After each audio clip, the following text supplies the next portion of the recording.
এবার আসছে একেবারেই নতুন প্রোডাকশন হাউজের নতুন ধারাবাহিক।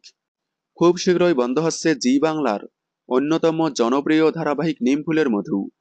আগামী মাসেই বন্ধ হবে নিমফুলের মধু। নিমফুলের মধু বন্ধ হতে না হতেই আবারও নতুন ধারাবাহিকে ফিরছে অভিনেতা রুবেল দাস। জি বাংলায় আসছে SBF, tent cinema, magic moments, missing screw এবং অ্যাক্রোপলিস প্রোডাকশন হাউজের নতুন ধারাবাহিক। তবে এতগুলো জনপ্রিয় প্রোডাকশন হাউজের পর এবার আবারও আসছে আরও একটি নতুন প্রোডাকশন হাউজের নতুন ধারাবাহিক। এই ধারাবাহিকে দেখা যাবে অভিনেতা রুবেল দাসকে। নিমফুলের মধু শেষ হয়েই এই ধারাবাহিকে নায়কের ভূমিকায় দেখা যাবে তাকে।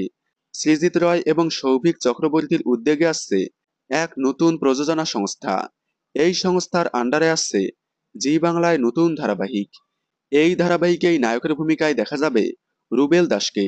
তার বিপরীতে দেখা যাবে নবাগতা অভিনেত্রী মধুরিমা চক্রবর্তীকে, যিনি পেশায় একজন মডেল। এই প্রথমবার ছোট পর্দার মাধ্যমে অভিনয় জগতে পা রাখবেন। টেলিপাড়ার গুঞ্জন, আগামী মাসেই শুরু হবে এই ধারাবাহিকের shooting. Acropolis, tent cinema, magic মোমেন্টসের নতুন ধারাবাহিকের আগেই আসবে এই সংস্থার নতুন ধারাবাহিক। আপনারা এই নতুন ধারাবাহিকটি দেখার জন্য কতটা এক্সাইটেড কমেন্টে জানাবেন। বাংলা বিনোদনের এই ধরনের সকল আপডেট সবার আগে পেতে চ্যানেলটি সাবস্ক্রাইব করে পাশে থাকা বেল আইকনটি বাজিয়ে দিন। ধন্যবাদ।